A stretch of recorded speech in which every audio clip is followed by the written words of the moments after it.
सुप्रियाताईंचं ticket हे आधी declare झालं. सुप्रियाताई बारामती लोकसभेच्या खासदार गेले 3 टर्म आहेत आणि माहिती असताना सुद्धा दुसऱ्यांदा जे तिकीट म्हणजे विरोधातलं जे तिकीट हे जाहीर झालं ते अजितदादा गटाचं झालं. त्यामुळे निर्णय खरा तर अजितदादांनीच घ्यायला पाहिजे होता. तुम्ही जर बघितलं तर चंद्रकांत दादांनी एक स्टेटमेंट दिलं होतं की आम्हाला पवार साहेबांची राजकीय कारकीर्द संपवायची आहे. त्यामुळे जवळच्या लोकांच्या खांद्यावर बंदूक ही भाजपची आहे, गोळी भाजपची आहे आणि निशाणा साहेबांवर आहे. त्यामुळे कुठंतरी साहेबांना राजकीय दृष्टिकोनातून अडचणीत आणण्याचा प्रयत्न पवार कुटुंबियातल्या जवळच्या लोकांकडून केला जातो असं आमचं स्पष्ट मत आहे. आणि ही गोष्ट लोकांना माहिती असल्यामुळे लोक आदरणीय पवार साहेबांबरोबर आहेत आणि सुप्रियाताई बारामती लोकसभा मतदारसंघातून 3 लाखापेक्षा जास्त मताधिक्याने निवडून येतील. सुनील तटकरे सातत्याने तुमच्यावरती याच मतदारसंघामध्ये की अजितदादा हे कामाचे माणूस आहेत, सगळ्यांची कामं काढतायत आणि वेगवेगळ्या गोष्टी करतायत असं एक नरेटिव्ह पर्क्युलेट केलं जातं. कामाची व्यक्ती म्हणजे तुम्ही जर काम करत राहिला आणि विचार जर बाजूला ठेवला तर खऱ्या अर्थाने विकास होऊ शकत नसतो. विकास जर योग्य पद्धतीने करायचा असेल तर विचारसुद्धा तेवढेच स्ट्रॉंग लागतात. इथं तुम्ही विकासाच्या नावावर बोलत आहात आणि दुसऱ्या बाजूला विचार तुम्ही सोडता, हे कितपत योग्य आहे? मग तुम्ही आज पवारसाहेबांची साथ सोडली, विचाराची साथ सोडली, तर उद्या तुम्ही सामान्य लोकांची साथ सोडून भ्रष्टाचारसुद्धा मोठ्या प्रमाणात करू शकता. आणि मग विकास केला हे नाव पुढे करत तुम्ही जर तिथं स्वतःचं घर भरत राहिला, हे कितपत योग्य आहे? मी फक्त दादांबद्दलच बोलतो आहे असं नाही, पण इतरही जे सर्व नेते आहेत ज्यांच्यावर वेगळ्या वेगळ्या प्रकारचे ॲलिगेशन होते, तर त्या ॲलिगेशनचं काय झालं? CBI एन्क्वायरीचं काय झालं? ED एन्क्वायरीचं काय झालं?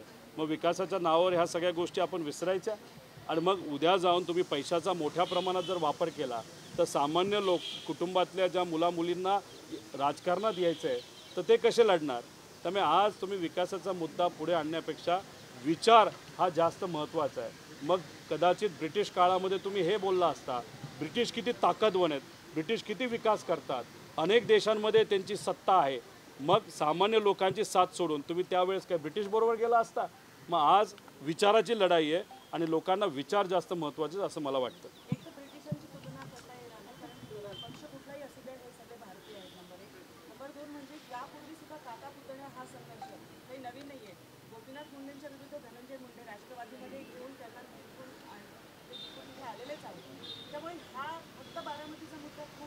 ब्रिटिश प्रवृत्ती आहे.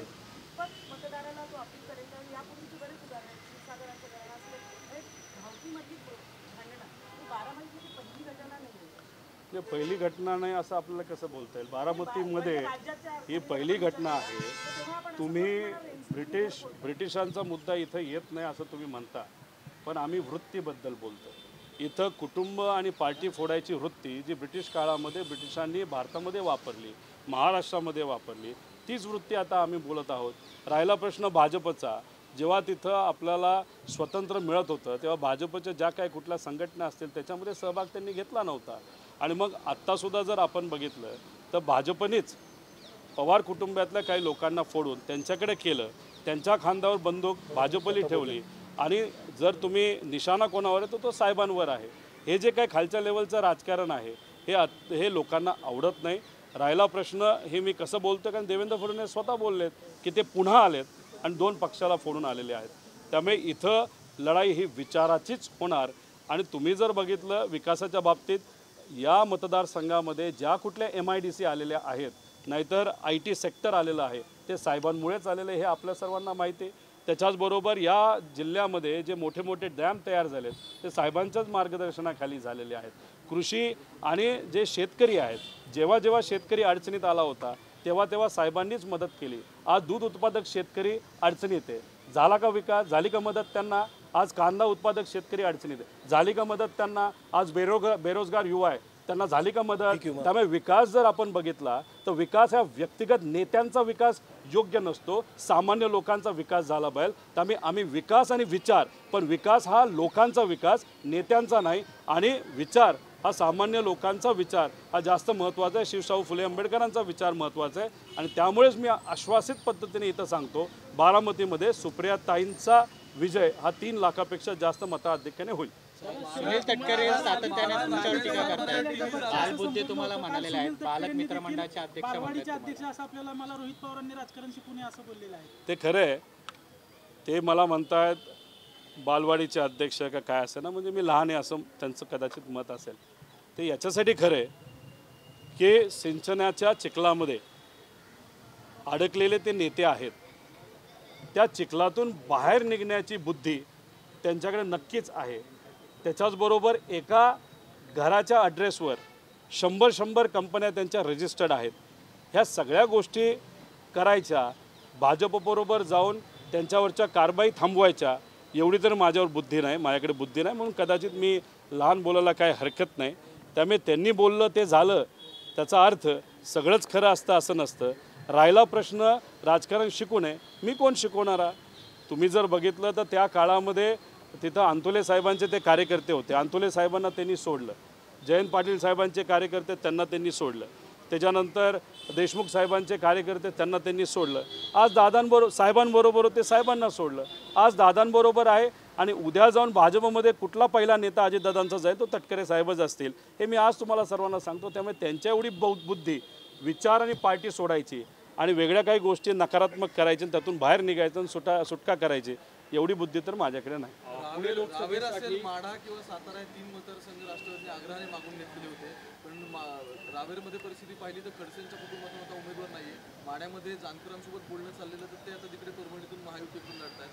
साताऱ्यामध्ये सुद्धा तुमची पृथ्वीराज चव्हाणांची बोलणी चालली. मतदारसंघ मागून घेतले, पण इंटरेस्टिंग गोष्ट ही आहे की मेरिटनुसार कॅन्डिडेटचा विषय होता, त्याच्याबाबत तुम्ही लॅक करताय. नाही, असं नाही आहे.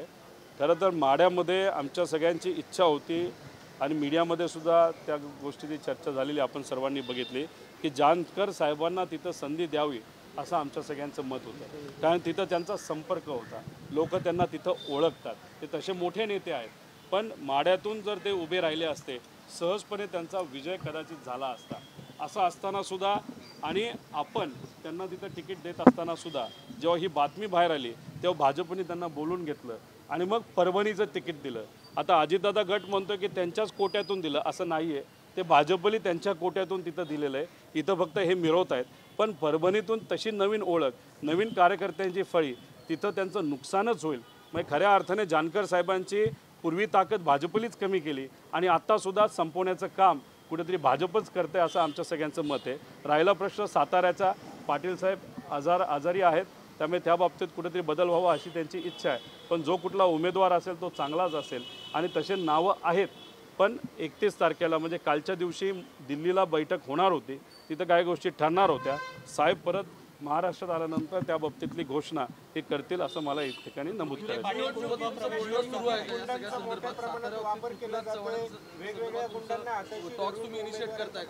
पृथ्वीराज चव्हाण साहेब खूप मोठे नेते आहेत, माजी मुख्यमंत्री आहेत. त्या लेवलला मी तरी कधी बोलत नाही. साहेब आणि जयंत पाटील साहेब त्या बाबतीत बोलू शकतील, बोललेही असतील का नसतील हे मला सांगता येणार नाही. पण 2 दिवस थांबा, तिकीटच जाहीर होईल. गुंडांचा वापर करून राजकारणाची सगळी सध्याची निवडणुकीत गुंडाचा वापर खूप मोठ्या प्रमाणात होणार आहे. जेव्हा दंगेकर साहेबांचं आमदारकीचं इलेक्शन होतं तेव्हासुद्धा तुम्ही जर बघितलं तर गुंडांना मोठ्या प्रमाणात जेलमधून सोडलं गेलं होतं आणि तिथं ते धमकवत होते लोकांना. तरीसुद्धा लोकांच्या ताकदीमुळे दंगेकर साहेब निवडून आले. आत्तासुद्धा आपण जर बघितलं तर मोठे मोठे गुंड हे मोठ्या मोठ्या नेत्यांना भेटतात, फोटो काढतात, रील काढतात आणि एक संदेश कुठेतरी देण्याचा प्रयत्न केला जातो की गुंडांना वरदहस्त सत्तेत असणाऱ्या लोकांचं आहे. सत्तेत असणारी लोक नाही तर पोलीस काही त्यांचं बिघडू शकत नाही. कदाचित आम्हाला कळतं की आज पुणे CP साहेबांची पत्रकार परिषद आहे. तुम्ही त्यांना विचारा की त्यांच्याकडे जो गुंड भेटायला आला होता त्यांनी त्या बाबतीतली रील काढली, किती गाड्या होत्या, कसं होतं, ती रील पब्लिश केली, तरी या CP साहेबांना त्या गुंडाच्या बाबतीत काही करता आलं नाही. साधा एक केससुद्धा त्याचा हात लावता आला नाही. गुंडांची आज दहशत एवढ्या मोठ्या प्रमाणात या पुण्यामध्ये आणि महाराष्ट्रामध्ये वाढत असतील आणि CP साहेबांसारखे अधिकारी काहीच करत नसतील, याच्यावरून एकच आहे की सत्तेत असणारे लोक पैसा वापरणार, गुंडांना वापरणार आणि लोकशाही मारण्याचा प्रयत्न या इलेक्शनमध्येच भाजप आणि मित्रपक्षाकडनं केला जाणार आहे. दंगेकरांचं 8वी शिक्षण आहे आणि असा अशिक्षित उमेदवार पुणे लोकसभेत हवाय का असा विरोधकांकडून आरोप केला जातो. तुमची काय? खूप शिकले म्हणून खूप ज्ञान येतं असं नसतं. आज ज्या ज्या लोकांचा भ्रष्टाचाराचा आरोप आहे, ज्यांच्यावर भ्रष्टाचाराचा आरोप आहे, त्यातले बरेच लोक शिकलेले आहेत. त्यामुळे किती शिकलं याच्यापेक्षा लोकांची जाण किती आहे, सामान्य लोकांमध्ये किती आहेत, व्यक्तिमत्व स्वतःचं कसं आहे आणि लॉजिक किती चांगलं आहे हे जास्त महत्त्वाचं असतं. जर एखादी व्यक्ती खूप शिकली आहे पण लोकातच जात नसेल आणि त्यांना फक्त भ्रष्टाचारच करायचा असेल, ती व्यक्ती किती योग्य असणार आहे लोकांसाठी. त्यामुळे शिक्षणापेक्षा लोकांचं प्रतिनिधित्व करणारी ती व्यक्ती आहे का हे बघणं महत्त्वाचं आहे. दंगेकर साहेब जर तुम्ही बघितलं तर लोकातली एक व्यक्ती आहे आणि लोकात राहून लोकांसाठी काम करणारी व्यक्ती आहे, जे लोकांसाठी जास्त महत्त्वाचं आहे. आणि उदाहरण द्यायचं झालं तर वसंतदादा पाटलांचं पण देता येईल. त्यामुळे उगाच या विषयाकडे लक्ष विकेंद्रीकरण न करता कुठंतरी मला असं वाटतं की मुद्द्यावर बोलले पाहिजे. आज लोकांचे काय अडचणी आहेत. दादा, सुनील तटकरेंनी त्या दिवशी महादेव जानकर यांचं नाव घोषित केलं पत्रकार परिषद घेऊन. एकच जागा त्यांनी घोषित केली, त्यानंतर लगेचच आपल्या पक्षाकडून सुप्रियाताईंना बारामतीमधून उमेदवारी दिली. लगेच तातडीनं एका तासामध्ये सुनील तटकरे यांनी बारामतीची सुद्धा घोषणा केली. नेमकं काय झालं असं? काय नाही, त्यांच्याकडे कुठं प्रक्रिया आहे असं दिसत नाही. मनाला वाटतं तिथं ते बोलतात. जेव्हा शिरूरचे तिकीट हे डिक्लेअर झालं, तिथं असणारे जे माजी खासदार आहे त्यांचं नाव घेण्यात आलं, तेव्हा सुनील तटकरे साहेब बोलत असताना त्यांना त्यांच्या उमेदवाराचं नावसुद्धा त्यांना घेता येत नव्हतं. त्यामुळे आज जर आपण बघितलं तर ते कुठेतरी रिॲक्शनमध्ये आहेत. म्हणजे ॲक्शन लोकांकडनं होते, रिॲक्शन ते देत आहे. त्यामुळे ते कुठंतरी आता त्या वादामध्ये गुंतलेले आहेत. त्यांच्याकडे उमेदवारी कुठली द्यायची, कशी द्यायची आणि BJP त्यांना ते सीट देणार आहे का नाही हे सुद्धा माहीत नाही. त्यामुळे त्यांच्याकडे नवीन उमेदवार देण्याचं धाडस कुठेही होत नाही. जानकरांचा विषय झाला तर भाजपच्या कोट्यातून ते दिलं गेलं आहे, अजितदादांच्या कोट्यातून दिलं गेलं आहे असं आमचं मत नाही. सोबत घेण्याचा महाविकास आघाडीकडून प्रयत्न झाला होता, मात्र आता त्यांनी सातत्यानं उमेदवारांची घोषणा करायचा धडाका लावलेला आहे. त्यांनी आरोप केला की प्रस्थापित विस्थापितांचं प्रगती बघवत नाही. 2019ला लोकसभेचं इलेक्शन जेव्हा जाहीर होणार होतं त्याच्या आधी कोरेगाव भीमाचं प्रकरण झालं, दुर्दैवी प्रकरण होतं. 2 समाजामध्ये वाद निर्माण झाला होता आणि नंतरच्या काळामध्ये वंचितचे बरेचसे उमेदवार हे एकटे उभे राहिले. आता प्रकाश आंबेडकर साहेब एक मोठे नेते आहेत. सातत्याने त्यांनी संविधान आणि लोकशाहीच्या बाजूली भूमिका घेतलेली आहे आणि अशा परिस्थितीमध्ये कदाचित त्यावेळेस त्यांना ते जाणवलं नसेल, पण वंचितचे जिथं जिथं उमेदवार उभे राहिले तिथं काँग्रेस राष्ट्रवादीला खूप मोठ्या प्रमाणात फटका बसला आणि अप्रत्यक्षपणे भाजपला फायदा झाला. भाजपचे नेते आज काय म्हणतात की संविधान बदलायचं आहे, संविधान खोडायचं आहे, लोकशाही संपवायची आहे.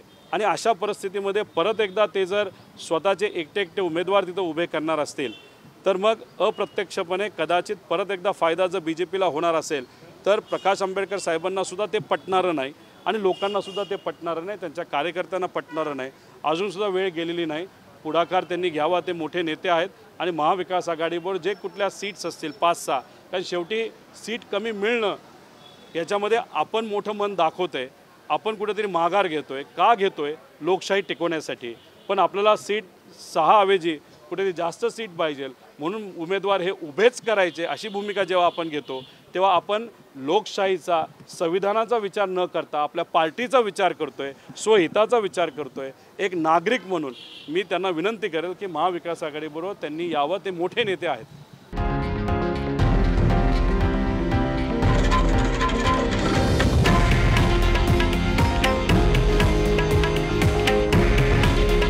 हे आहे देशातील नंबर 1 न्यूज नेटवर्क आणि आपण पाहत आहात TV9 मराठी.